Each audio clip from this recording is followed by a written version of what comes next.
E agora? Tudo o que eu mostrei para vocês lá, que a gente fala de Justiça 4.0, tudo tem o poder de impactar o trabalho dos oficiais de justiça. Indiretamente, tudo vai impactar. Tem coisa que vai fazer o mandado chegar mais rápido na nossa mão ou não.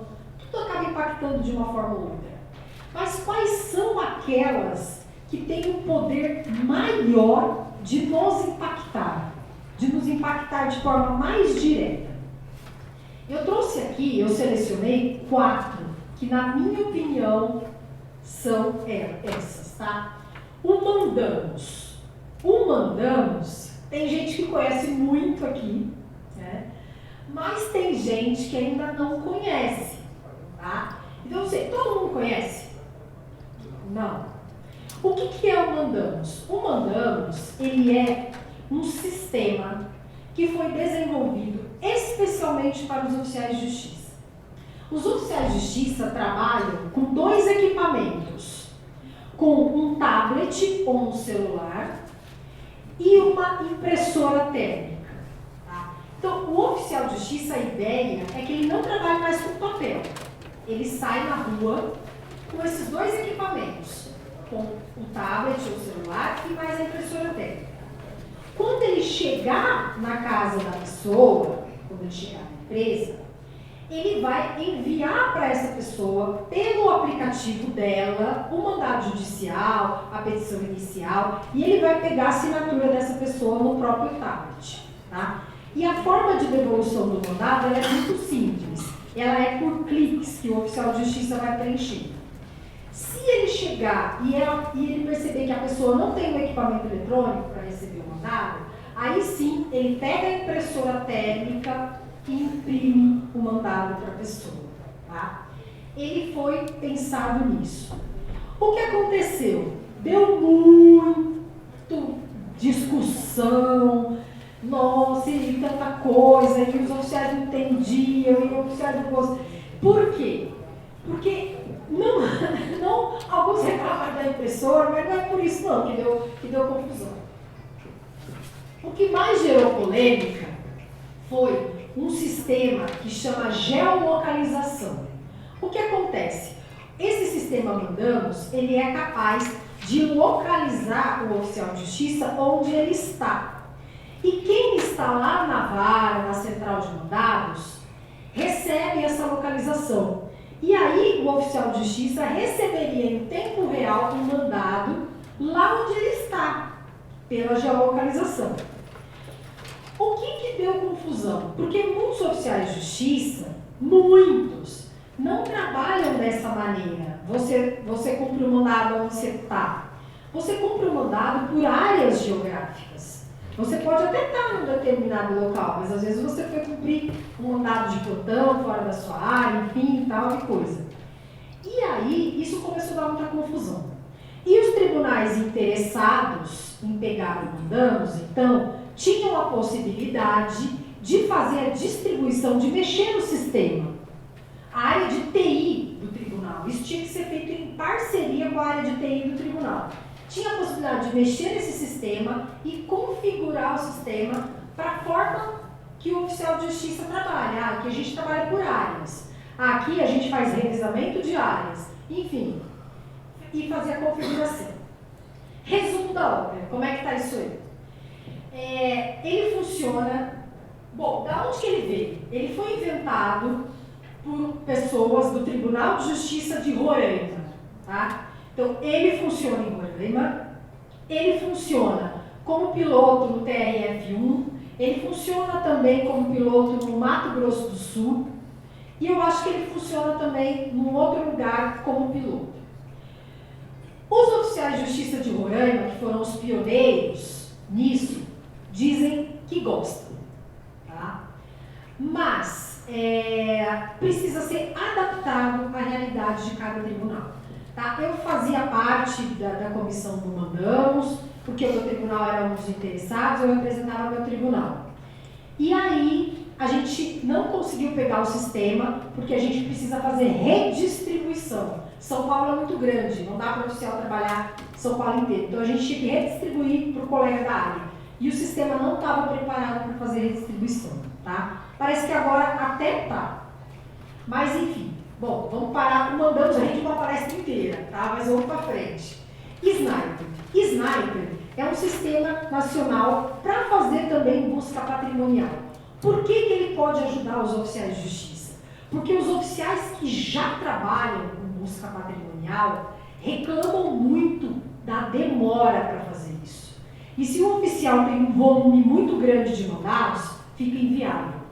E o Sniper, ele é uma inteligência que promete tornar isso muito mais ágil, tá? Então, ele é uma promessa que para os oficiais que trabalham como agentes de inteligência pode ser muito útil. O domicílio judicial eletrônico. Domicílio judicial eletrônico, pessoal, eu acho que a maioria já ouviu falar, né, que é o sistema oficial do Poder Judiciário para recebimento de citações e intimações em que pessoas físicas e jurídicas se cadastram para receber citação e intimação. Tá? Ele está em processamento, ele está em vias de cadastramento e se realmente a adesão for grande, se a adesão for grande, tá? Se a adesão for do jeito que o CNJ espera, realmente o oficial de justiça quase não vai mais fazer atos de comunicação, tá? Se for como o CNJ espera. Eu sou cética quanto a isso, tá? Por quê? Porque eu acho que, considerando as características do Brasil, considerando que 99% dos estabelecimentos, segundo os dados do SEBRAE, são de pequenas e microempresas, considerando que as pessoas físicas não têm um incentivo para se cadastrar, pô, me dá um desconto no imposto de renda que eu me cadastro. Agora, se não eu vou me cadastrar, deixa o oficial de justiça vir atrás de mim, para que eu vou me cadastrar, né? Então, eu sou um pouco cética, tá? O potencial dele é maravilhoso, segundo o CNJ, mas a gente precisa aliar esse potencial à realidade brasileira, né? Então, isso precisa ficar bem claro. E esse outro sistema de inteligência artificial, que é chamado SAREF, que é um sistema que pode ajudar na segurança dos oficiais de justiça. De que forma? Eu não sei vocês, mas onde eu trabalho, em muitos tribunais, oficiais de justiça precisam fazer constatação de cumprimento de pena alternativa. O oficial de justiça precisa ir de final de semana, das 10 da noite às 6 da manhã, em um local perigoso, para ver se a pessoa está lá na casa dela, cumprindo a pena dela de permanência no local. E o SAREF, ele é capaz de o próprio apenado fazer isso. Ele abre o celular dele, coloca a geolocalização, abre a câmera e ele pode fazer a prova do cumprimento da pena alternativa. Tá? Então, é um sistema de inteligência artificial que também pode ajudar na segurança dos oficiais de justiça. Bom, quais são os prós e os contras do uso da inteligência artificial? Tá? Prós: assertividade no cumprimento dos mandados. Por quê? Porque aqueles oficiais que já têm acesso a um amplo banco de dados, eles vão para as diligências muito mais respaldados. O mandado é muito mais certeiro. Agilidade de pesquisas e consultas, como eu falei no caso aí do Sniper, né? Diminuição do risco, no caso do SAREF, e esses profissionais ficam muito mais inseridos na Justiça 4.0. Os contras, não tem como negar, né? Possível diminuição do número de servidores humanos, obviamente, necessidade de adequação a novas formas de trabalho, né?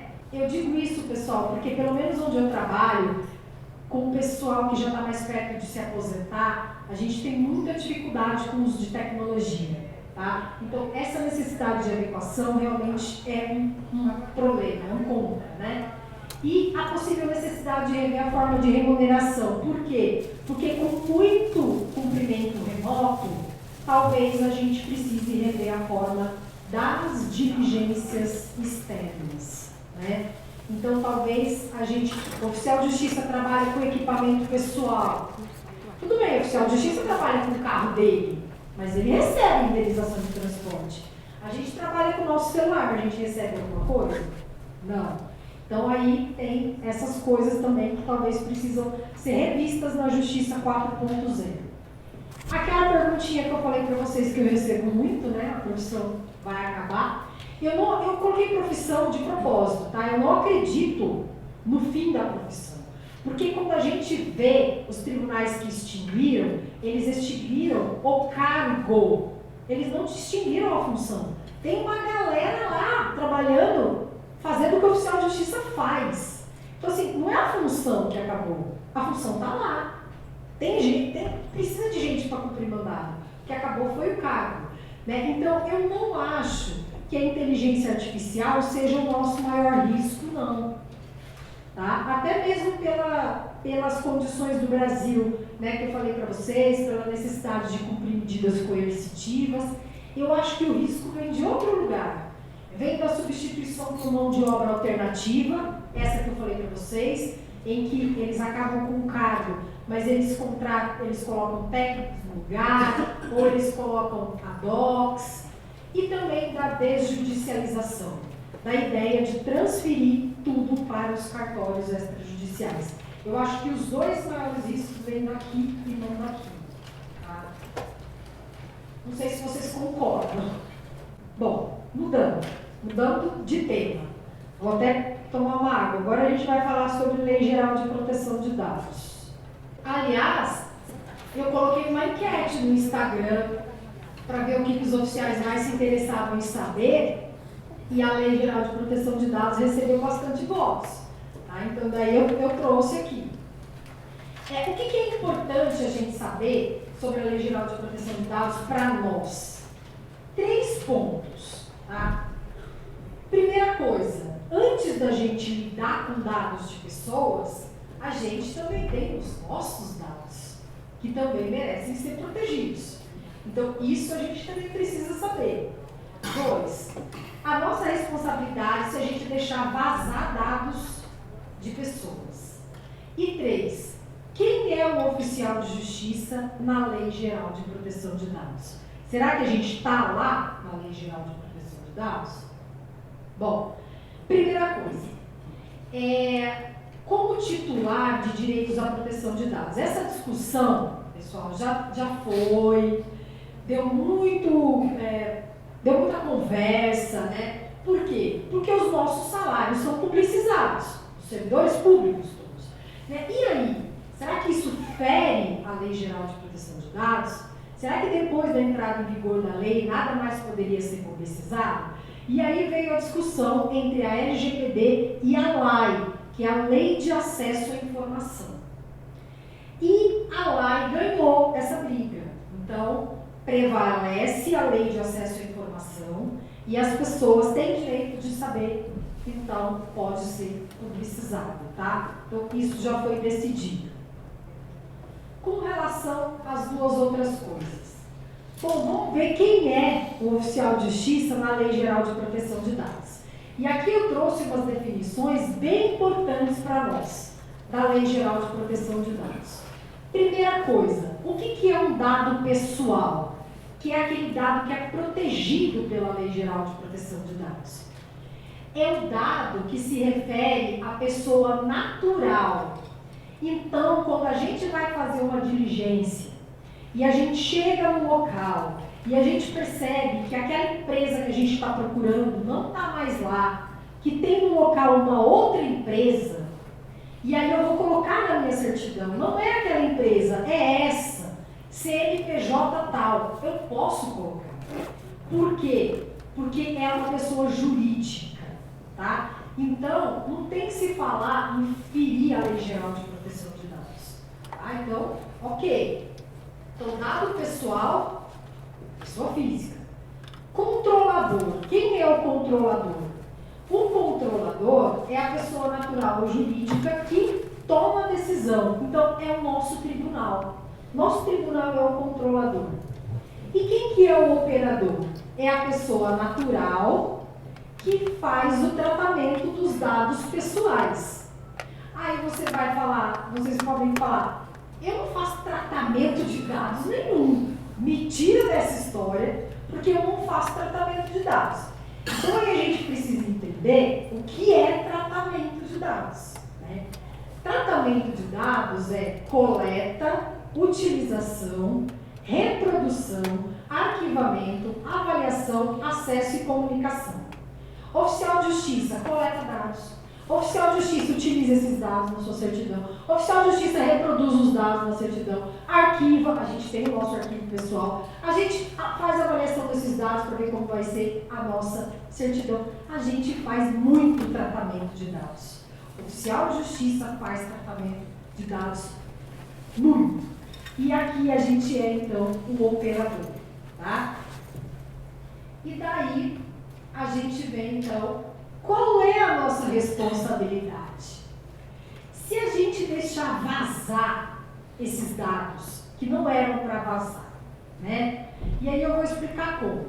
Então, assim, primeira coisa, o dado vazou, tá? Você deixou no seu computador, você tem lá aquele arquivo nosso que a gente tem, das diligências que a gente faz, até porque tem diligência repetida, né? A gente deixa lá, só que a gente deixou na nossa máquina.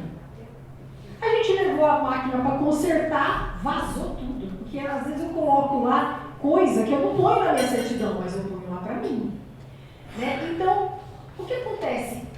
Só o simples vazamento responsabiliza o oficial? Não. Tem que ser um vazamento que cause dano. Tá? Então, é um vazamento de dados que causa dano. Tá? Então, essa é a primeira coisa. Outra coisa, a pessoa que teve o dano, ela vai entrar com a ação contra o tribunal. E o tribunal vai entrar com a ação regressiva contra a gente. Fala, meu, aquele oficial de justiça deixou vazar os dados, cara, vou entrar com a ação regressiva. Só que aí veio a discussão. Pessoal, vocês não vão achar isso em lugar nenhum, tá? Porque pode pesquisar à vontade, vocês vão achar muita coisa sobre Lei Geral de Proteção de Dados. Vocês vão achar muita coisa sobre Lei Geral de Proteção de Dados e Poder Judiciário.